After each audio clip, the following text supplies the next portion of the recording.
Friends, welcome to our channel. Latest ఎపిసోడ్లో ఏం జరగబోతుందో ముందుగానే తెలుసుకుందాం. ఫ్రెండ్స్, డైలీ సీరియల్ నోటిఫికేషన్ కోసం ఛానల్ని సబ్స్క్రైబ్ చేసుకోండి ఫ్రెండ్స్. అండ్ పక్కనే ఉన్న బెల్ ఐకాన్ని క్లిక్ చేసి ఆల్ ఆప్షన్ని సెలెక్ట్ చేసేయండి. ఇక అందరూ కూడా కలిసి చింతపల్లికైతే బయలుదేరుతారు కదా. లక్ష్మి అయితే వెళ్తున్న బస్సుకు దిష్టి తీసి కొబ్బరికాయ కొట్టి మరీ అన్న ఇప్పుడు స్టార్ట్ చేయి అని చెప్పేసి లక్ష్మి అయితే బస్సు ఎక్కుతుంది.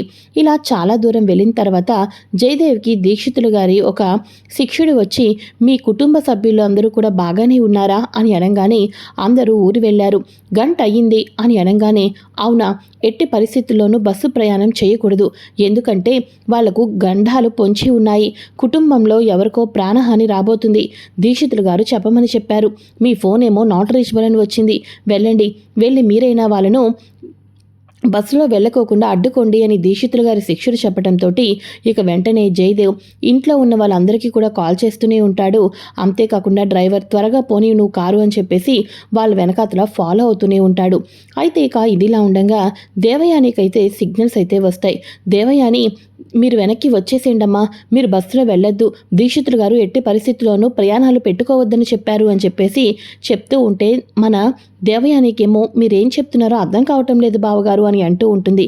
లక్ష్మి ఇవ్వండి అత్తయ్య గారు ఫోను అని చెప్పేసి తాను తీసుకొని మావయ్య గారు చెప్పండి ఏం చెప్తున్నారు అని అనగానే అమ్మ లక్ష్మి మీరు బస్సులో ప్రయాణం చేయకూడదు, వెనక్కి వచ్చేసేయండమ్మా, దీక్షితులు గారు మరీ చెప్పారమ్మా అని అనగానే ఏంటో మావయ్య గారు మీరేం చెప్తున్నా మాకు వినిపించడం లేదు, సిగ్నల్స్ లేవు ఇక్కడ అని చెప్పేసి ఫోన్ అయితే కట్ అయిపోతుంది. ఇంకా జయదేవ్ ఫోన్ చేసేసి జయదేవ్ ఫోన్లో మాటల్లో ఏదో కంగారు గమనించిన లక్ష్మికి మరి కాస్త భయం వేసేస్తూ ఉంటుంది. ఏదో జరగబోతుంది, నాకు చాలా భయంగా ఉంది అని మనసులో అనుకుంటూ ఉంటుంది. మరోపక్క అక్కడ సరియు ఒక్క దెబ్బతోటి ఫ్యామిలీ అంతా గల్లంత అయిపోతుంది అని అనగానే అవును మేడం గారు, నాకు తెలియక అడుగుతున్నాను, ఒకానొక సందర్భంలో మనం లక్ష్మీ మేడం ప్రాణాలు తీయాలి అనుకున్నాం, అది కూడా జేసీపీ క్రెయిన్ తోటి, కానీ మన వల్ల కాలేదు, అలాంటిది ఇప్పుడు Nandan group of company Nandan వాళ్ళ కుటుంబం మొత్తం ప్రాణాలు తీయాలనుకుంటున్నారు, ఇది ఎంతవరకు సాధ్యమవుతుందో నాకైతే తెలియటం లేదు అని అనగానే ఎప్పుడు జరగంది ఇప్పుడు జరగకుండా ఎలా ఉండబోతుంది, అయినా నాకు కావాల్సింది lucky group of company chairman seat, అది నా కాళ్ళ దాకా వచ్చి వెళ్ళిపోయింది, అదే ఇప్పుడు అందరూ ఒక్కసారిగా చచ్చారే అనుకో దెబ్బకు నా కాళ్ళ దగ్గరికి వస్తుంది చైర్మన్ సీట్ కూడా అని అనగానే అది ఎలా మేడం, అది ఎలా సాధ్యమవుతుంది అని అనగానే వాళ్ళు ఆల్రెడీ సిటీ దాటారని నువ్వే చెప్పావు, మరి కొంచెం దూరం వెళ్తే ఇక అంతా నక్సలైట్ల ఏరియా మాత్రమే ఉంటుంది, అక్కడ మన వాళ్ళని పెట్టించాను, నేను పెట్టబోయే బాంబ్ ఒక్కసారిగా బ్లాస్ట్ కాబోతుంది, బస్సు మొత్తం దగ్ధం అయిపోతుంది అని చెప్పేసి సరియు మరి కాసేపట్లో అదే జరగబోతుంది అని చెప్పేసి చాలా అంటే చాలా హ్యాపీగా ఫీల్ అయిపోతూ ఉంటుంది. మరోపక్క పిల్లలు ఏంటో వీళ్ళకన్నా చిన్నపిల్లలమైన మన స్కూల్ ఎక్స్కర్షనే బాగుంటుంది కదా లక్కీ, హ్యాపీగా పాటలు డ్యాన్స్లు వేసుకుంటూ వెళ్తాం, అసలు జర్నీ చేసినట్టే అనిపించదు, ఏంటో అందరూ వచ్చారు కానీ అందరి ముఖాలు డల్గానే ఉన్నాయి అని పిల్లలిద్దరూ ఫీల్ అవుతూ ఉంటారు. ఇది విన్న వివేక్ నాకు అలానే అనిపిస్తుంది, అనవసరంగా వీరితో వచ్చాము అని చెప్పేసి అని అనగానే ఏంటి మీకు ఎంటర్టైన్మెంటే కదా కావాలి అని చెప్పేసి మిత్ర అయితే అంటాడు. అవును డాడీ అవును అని చెప్పేసి అనగానే సరే అందులో ఏముంది, అరే వివేక్ నువ్వు మంచి పాటలు పెట్టరా, అందరం కూడా కలిసి డ్యాన్స్ వేయొచ్చు అని చెప్పేసి అనగానే అలాగే అన్నయ్య అని చెప్పేసి అనగానే వివేక్ సాంగ్స్ అయితే పెడతాడు. ఇక జాను వివేక్ ఇద్దరు పిల్లలు అందరూ కూడా కలిసి హ్యాపీగా పాడుకుంటూ ఎంజాయ్ చేస్తూ డ్యాన్స్ వేసుకుంటూ ఉంటారు. ఆ తర్వాత ఇద్దరు కూడా ఇక వాళ్ళ గ్రూప్ ఒకటి వీళ్ళ గ్రూప్ ఒకటి అని అంటూ అంతాక్షరీలు కూడా ఆడుకుంటూ పాటలు పాడుకుంటూ చాలా బాగా ఎంజాయ్ చేస్తూ ఉంటారు. అందరూ ఎంజాయ్ చేస్తున్నప్పటికీ కూడా లక్ష్మికి ఏదో తెలియని అలజడి, ఏదో తన సిక్స్త్ సెన్స్ తనకి చెప్తూ ఉంటుంది ఏదో జరగబోతుంది అని చెప్పేసేసి. మరోపక్క జయదేవ్ నువ్వు త్వరగా పోనీ డ్రైవర్, నువ్వు త్వరగా పోనీవు అని చెప్పేసి అంటూనే ఉంటాడు. కానీ ఎంత దూరం వెళ్ళినా లక్ష్మీ వాళ్ళు వెళ్తున్న బస్సు మాత్రం అస్సలు కనిపించదు. ఇంకా ఫాస్ట్గా వెళ్ళి అక్కడ ఏం జరగబోతుందో, నా కుటుంబం అంతా కూడా ఒకే బస్సులో ఉన్నారని చెప్పేసి మన జయదేవ్ అయితే బాధపడుతూ ఉంటాడు. ఇలా వీళ్ళు వెళ్తూ ఉంటారు, అటు నుంచి జయదేవ్ వస్తూ ఉంటాడు. అయితే సరియు రౌడీలకు ఫోన్ చేసి ఆ ఏరియా అయితే సేఫ్, ఓకే అయితే ఒక్కసారిగా అటొకలు ఉండండి, ఇటొకలు ఉండండి. ఇద్దరు ఆ అడవిలోంచి, ఆ కొండల మధ్యలో నుంచి కరెక్ట్‌గా ఆ బస్సు రంగాన్ని బ్లాస్ట్ చేసేయండి. అటొకరు, ఇటొకరు బాంబులు వేయండి.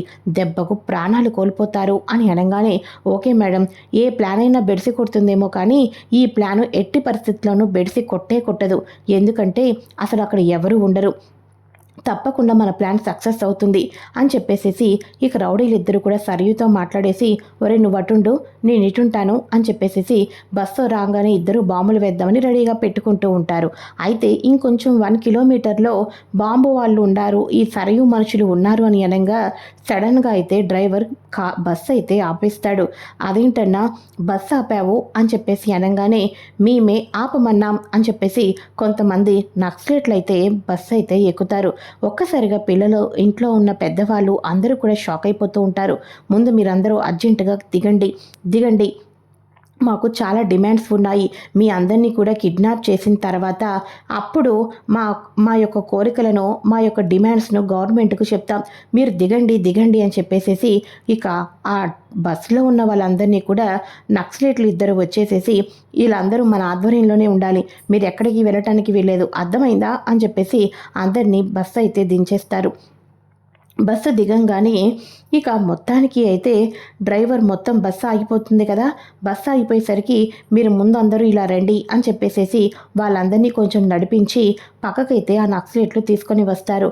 నక్సలైట్లు తీసుకొని రాగానే అక్కడ సరయు అయితే ఈ రౌడీల మీద నమ్మకం లేక ఆల్రెడీ ఆ బస్సులో కింద అయితే బాంబు ఒకటి సెట్ చేస్తుంది. ఒకటి కాకపోతే ఒక ప్లాన్ అయినా సెట్ అవుతుంది అని చెప్పేసి మనీషా లొకేషన్ ఆన్ చేస్తుంది కదా. సో ఇక మనీషా లొకేషన్ ఆధారంగా బస్సు ఎక్కడో ఆగింది అంటే వీళ్ళందరూ కూడా ఏదో తినటమో ఏదో తాగటమో ఏదో చేస్తున్నారనమాట. ఇదే మంచి టైం అని చెప్పేసేసి ఇక తన సెల్ ఫోన్లో నుంచి ఆపరేట్ చేసి ఇక సెట్ అయితే చేస్తుంది. ఇక అక్కడ ఉన్న వాళ్ళందరూ దిగిపోయిన తర్వాత ఇక వీళ్ళందరూ 1 కిలోమీటర్ల దూరంగా ఉండంగా ఇలా ఎంటీ బస్ అయితే బ్లాస్ట్ అయిపోతుంది. అందరూ ఒక్కసారిగా ఉలిక్కి పడతారు. వాళ్ళు వచ్చిన బస్సు కాలిపోవటం కళ్ళారా చూసి మిత్ర, లక్ష్మి వాళ్ళు షాక్ అయిపోతూ ఉంటారు. ఇక వెంటనే పిల్లలిద్దరినీ కూడా లక్ష్మి పట్టుకొని ఈ యొక్క లక్కీ, జున్ను ఇటు వచ్చేసేయండి అని చెప్పేసి పట్టుకుంటూ ఉంటుంది. అందరూ షాక్ అయిపోతూ ఉంటారు. ఇక వెంటనే అక్క, నువ్వు చెప్తుంటే ఏదో అనుకున్నాం, మనం ఒక 5 నిమిషాలు లేట్ అయితే అందులో మనం కూర్చునే వాళ్ళం, ఈ పాటికి మన ప్రాణాలే గాల్లో కలిసిపోయి ఉండేవి అని చెప్పేసి జాను అయితే భయపడిపోతూ ఉంటుంది.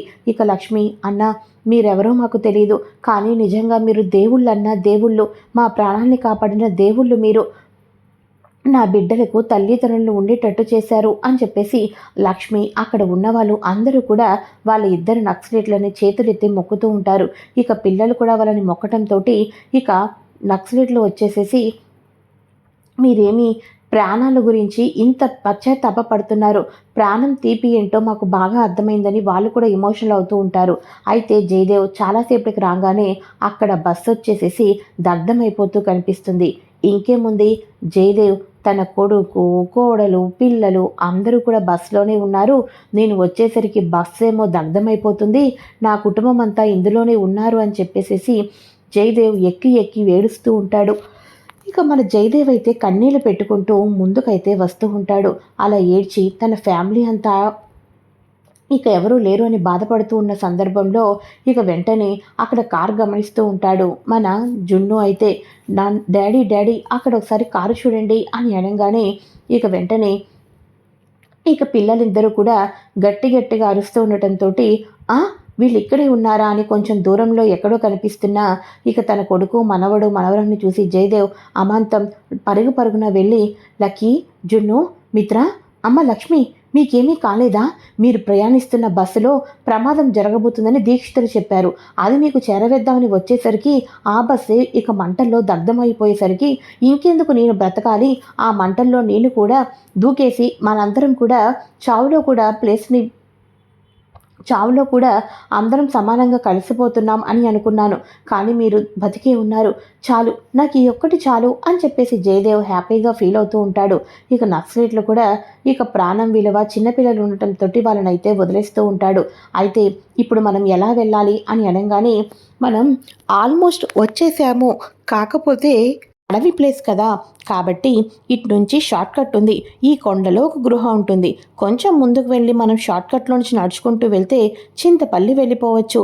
ఎంత టైము పట్టదు అని అనగానే, సరే అయితే ఇంకేం పని ఉంది, ఆ షార్ట్ కట్లో నుంచే వెళ్దాం పదండి, అందరం నడుచుకుంటే వెళ్దాం పదండి అని చెప్పేసి అనగానే, మావయ్య గారు మీరు కూడా రండి మావయ్య గారు అని చెప్పేసి అనగానే, సరే అమ్మా లక్ష్మి పదండి వెళ్దాం అని చెప్పేసేసి అందరూ పండగ జరుపుకోవడానికి షార్ట్ కట్లో నడుచుకొని చింతపల్లి అయితే వెళ్ళిపోతారు. ఇక నక్సలైట్లు వచ్చి బస్సు ఆపటంతో సరయు ప్లాన్ బెడిసి కొడుతుంది. అక్కడ సరయు తన శత్రువులందరూ చనిపోయారు, ఇక lucky group of company chairman seat తనది అని చెప్పేసి పగటి కలలు కంటూ ఉంటుంది. కానీ ఇక ఇంకా మనీషా ఫోన్ వచ్చేసేసి ఆన్లో ఉండటం, మనీషా ఫోన్ రింగ్ అవటం, మనీషా హలో చెప్పు సరియు ఏదో ప్లాన్ చేశానన్నావు, ఏం చేశావు అని చెప్పేసి అనగానే ఒక్కసారిగా మనీషా బ్రతికే ఉంది, మనీషా మాట్లాడుతుంది అంటే అక్కడ వాళ్ళకి ఏమీ కాలేదా అని చెప్పేసి ఇక మన సరియు అయితే షాక్ అయిపోతూ ఉంటుంది.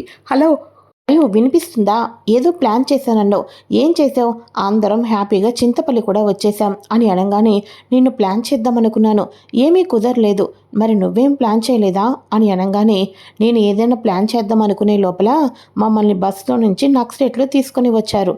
నడుచుకొని వచ్చేసరికి నాకు అయితే ఎంత కష్టం అనిపించిందో తెలుసా, ఆ నడిచి ఆ అడవుల్లో నడుచుకొని వచ్చేసరికి నా మూడంతా పోయింది అని చెప్పి అనగానే, ఓహో ఇలా జరిగిందా, నా ప్లాన్ ఇలా బెడిసి కొట్టిందా అని చెప్పేసేసి సరియు అయితే షాక్ అయిపోతుంది. మరి ఇప్పుడు వీళ్ళందరూ కూడా చింతపల్లి లక్ష్మి వాళ్ళ ఊరు వెళ్ళారు కదా, లక్ష్మి వాళ్ళ ఊరు వెళ్ళిన తర్వాత ఇక లక్ష్మి మిత్ర అందరూ కూడా కలిసి అక్కడ పూజలు కూడా జరగబోతున్నారు. ఊర్లో అంగరంగ వైభోగంగా పండగ కూడా జరగబోతుంది. ఆ పండగలో లక్ష్మీ మిత్రులు ఇద్దరు కూడా కలిసి చేయవలసిన ఘట్టాలు మరెన్నో ఉన్నాయి. మరి ఊర్లో అందరూ కూడా కలిసి ఆనందంగా చేసుకుంటున్న పూజకు అరవింద వచ్చి అందరికీ ఒక్కసారిగా షాక్ ఇవ్వబోతుందా? అరవింద కూడా వచ్చేసేసరికి మనీషా సరియుల ప్లాన్లన్నీ బెడిసి కొట్టేస్తున్నాయని చెప్పేసి ఇద్దరు కూడా కంగారుకి గురి అయిపోతూ ఉంటారు. ఇక అరవింద కూడా ఈ పూజకు వచ్చిన తర్వాత కథలోంచి ఎటుమరువంటి మరుపులు రాబోతున్నాయి, మున్ముందు ఏం జరగబోతుంది, భాస్కర్ అన్నయ్య ఈసారైనా ఇక ఈ చింతపల్లి ఊర్లో లక్ష్మిని కలవనున్నాడా లేదా, ఇటువంటి లేటెస్ట్ ఇన్ఫర్మేషన్ అంతా కూడా ముందుగా తెలుసుకోవాలి అనుకుంటే ఫ్రెండ్స్ తప్పకుండా